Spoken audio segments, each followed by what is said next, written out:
Hi everyone, here we go, live again. Today we're going to be talking about, Parents' Guide to Preventing Overdoses. There's a lot of stuff out there. In the last 30 days, America's poison centers have fielded more than 200,000 cases in a month. Like that's a lot of phone calls, a lot of interactions of folks needing help about something that's going wrong in their life. Ugh.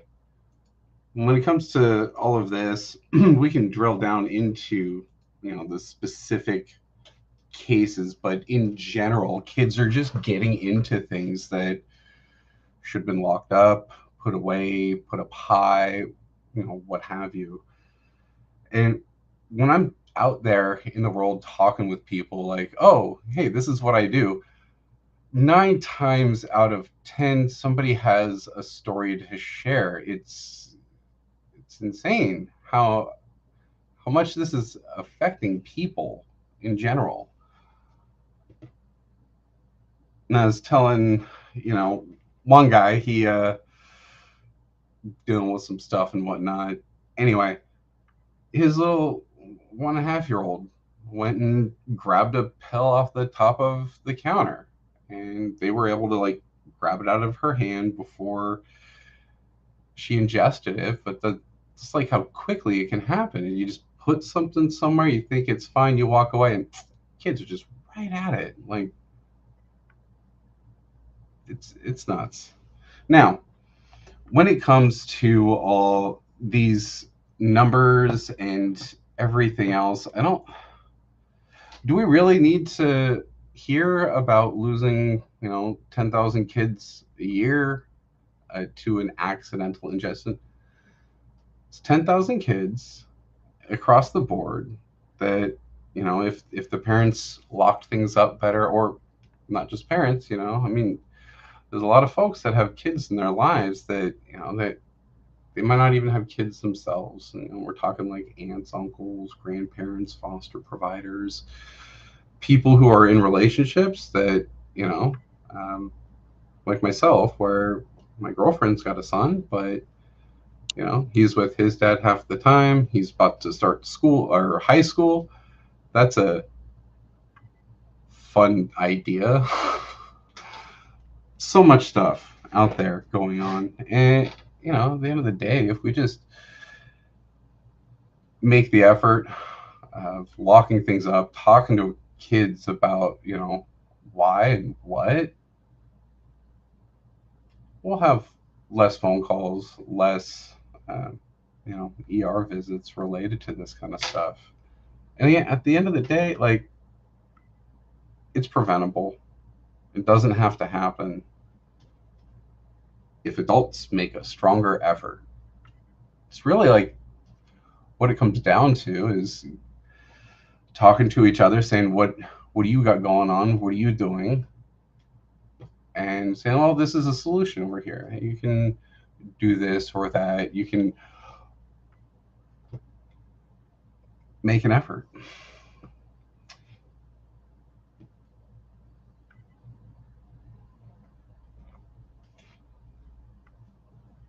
And I pull a lot of my reporting, my data, all of that stuff from things that aren't paywalled. So America's Poison Center, poisonceners.org is one of the best places to find information. Uh, I put out a thing about Charlie's house, and I want to do a screen share here in just a little bit, and kind of show you that virtual tour. It's awesome, where we've been able to take things as far as educating the public about things that can happen in the home. You remember that Mr. Yuck sticker, little green kind of guy? That was a graphic design contest winner thing. I'm going to look that up, but that came out in the 70s, and I think most of us still remember that, know about it. I have no idea what my demographics are for my audience. I'm pretty sure you're not a young person. I'm pretty sure you're probably close to my age. early 40s. Ugh, why? Anyway, let's take a look at this poison center person, Mr. Yuck. Trademark graphic design, UPMC Children's Hospital of Pittsburgh. Like back in, let's check Wikipedia. When was that? Yeah, it was the 70s. Oh, even earlier than the 70s? No, 71 is when that came out. And I mean, I remember that stuff into the 80s and 90s. That those public health efforts related to outreach, prevention, treatment, and awareness, they do have a lasting effect on all of us. So let's get this guy back around. I don't see Mr. Yuck around there too much anymore. And it's a simple sticker. It's a simple awareness thing that folks can, put out there. Talk to parents. Say, put a little Mr. Yuck sticker on your vape juice or what have you. I mean, it'll fit. And just having something like this on the back of these vape juice bottles, I don't think is enough. I think a little bit more. This is more stuff that should be locked up, things that kids get into. And this one is called Frozen Fruit Monster. Very berry, very fruity. Lots of nicotine in here. So if a kid were to ingest this, they'd be throwing up and whatnot. It wouldn't be good. Do I have it locked up? No, I don't keep that stuff locked up as much. We don't have a lot of kids in the house. We've got one, he's almost 14. I don't see him doing that. It's just, you pick your battles. Oh, that's another thing in this whole, like, I guess, parenting guide for someone who, from someone who isn't a parent though, like, pick your battles. Like, there's the whole talk. They hear you. Oh yeah, they hear you. They see you. Everything. I recall, like, there's a lot of hypocrisy, growing up. Do as I say, not as I do type thing. It's like, okay, well,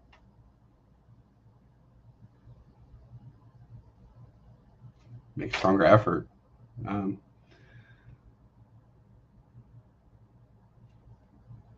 Jumping back over, let's get this Charlie's House demonstration up and going, because I really do want to share with you just kind of how to use it.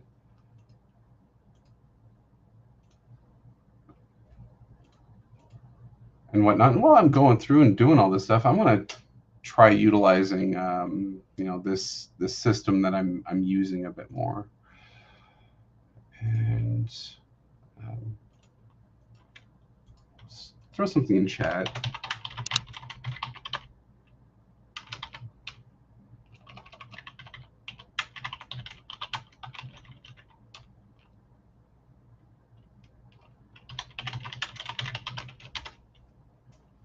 See what that looks like down the road.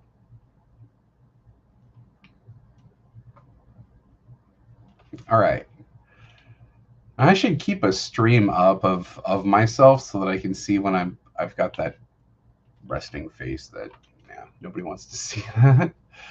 Okay. And or maybe I shouldn't have it up so that I'm not like super over guessing everything. And we're going to share our screen.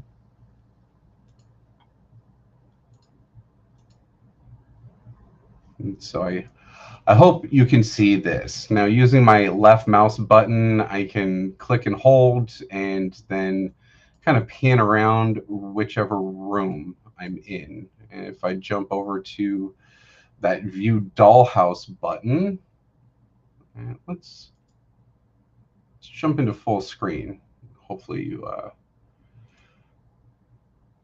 y'all can see that very well. And so we're gonna, We're going to click over on View Dollhouse, and that's going to pull up the entire house with all the different points of interest that we can then zoom in on and look at. Now, using my right mouse button, I'm going to click and hold that to rotate around within the house, and then mouse wheel to zoom in and out. Zoom in, left click to drag, and I'm going to find my medication spot. It's in around here, down here in the bathroom. Hey, get back in there.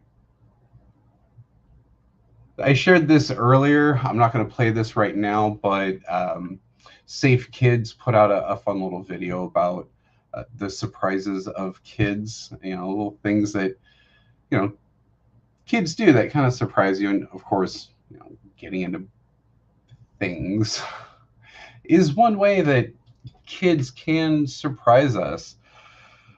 It's not always a good surprise, but so here's this on in there for that.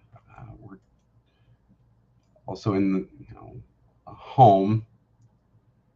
We talk about gun safety and locking mechanisms there. Of course, if you've got firearms in the home, they should be locked up unless you have that immediate need intention to use it. And if you are living your life like that, then holster, out of reach, etc. You still need to maintain positive control of your firearm.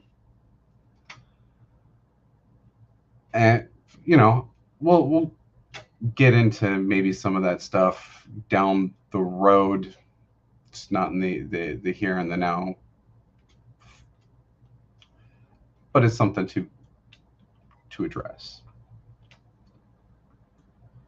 Now, Charlie's House is a nonprofit in Kansas City. It was started because a young boy tried climbing a dresser. It fell on him. He didn't make it. His parents were, of course, devastated, and they took action to help prevent things like that from happening to other parents. Huge number of accidents happen in the home.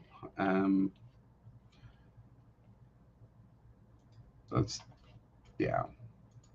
what they say. More than 30% of accidents happen in the home, and of those, the majority of fatal accidents happen in the home. And if a parent can do something simple like securing a dresser to a wall, or having fire extinguishers around, or simple child locks, things like that, to prevent something like that from happening. Parents need to be educated and supported in those efforts, just to make the world safer, better.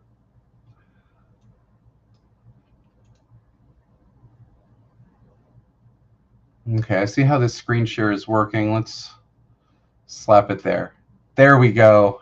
Now you should see it a lot better. And we'll get back over to it.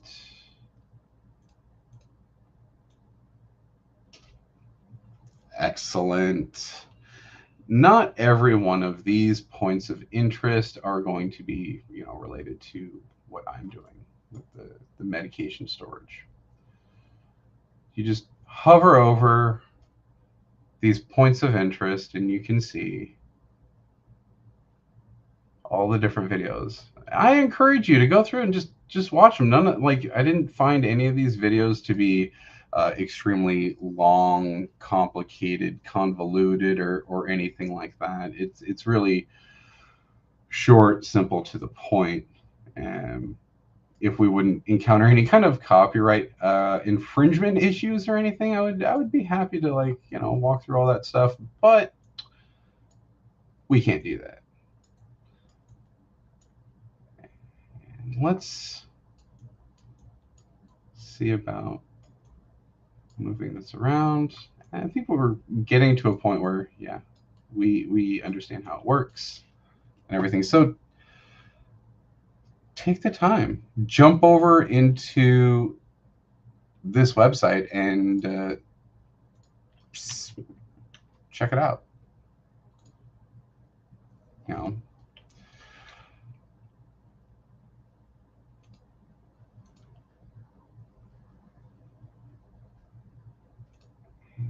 let's see here. What else are we going to jump into? Do we want to talk about cannabis edibles? I mean, there's an increase there, of course. Kids getting into that stuff, and a variety of reasons. It's not being locked up as well as other things. It looks like normal food, but since 2016, there's been a huge increase in the number of calls or cases that our poison centers have to handle. 187 in 2016, over 6,000 in 22. Well, yeah, if we go through and we increase access through legalizations and policy changes and what have you, without education, then yeah, you're going to see this kind of stuff. Same thing that happened when Oxycontin first hit the market in 95, 96. We saw a 1,500% increase in overdoses. Yeah, like new things come up, you're going to see a spike, an increase if those measures aren't put into place. And education and tools, real tangible tools that people can take home and use to implement, drive down those numbers.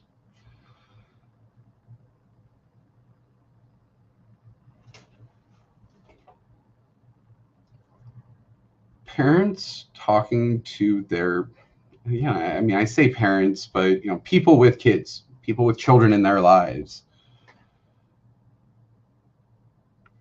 talking to those kids is going to do more and have a longer lasting impression than simply going through and having, or the locks there and the lock boxes, etc.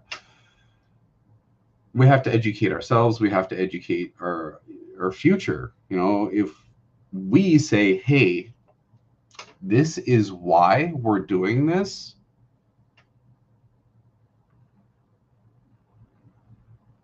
they will know what to do when they get into our positions, when they become the parent, because they're not going to stay kids. They're going to grow up, they're going to become parents, and they need to know what to do. Looking at different statistics out there and breaking things down, the communities that seem to be more resilient to overdoses and all of that is the Latino communities.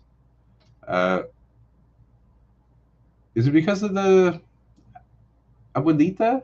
Like, that's different from a grandma in my mind. The abuelita is like wiser, more knowing, like kind of thing. And I believe within that those cultural differences, there is more of this generational exchange of knowledge. Older folk raising younger folk, and talking about this stuff. Like, hey, like you got to be aware of this, that, and the other thing, so that when you're in this position, you know how to handle it. I don't know. I see stats and I think, why is it like that? And I mean, growing up around a lot of migrant workers and those families and everything, like I can see that being a thing, is that closeness and sharing of that information. Not saying like, oh, you're a kid, not prepared to deal with this. You can't handle the truth, whatever, like just have that conversation. Say, yeah, this is why I'm doing it. And instead of just saying, yeah, do as I say, not as I do. It's for your own benefit, and then just figure it out when you're older. We're locking things up because it's the right thing to do. It's like wearing a safety belt or having a fire extinguisher or a smoke alarm in the house or something like that. It's just basic thing.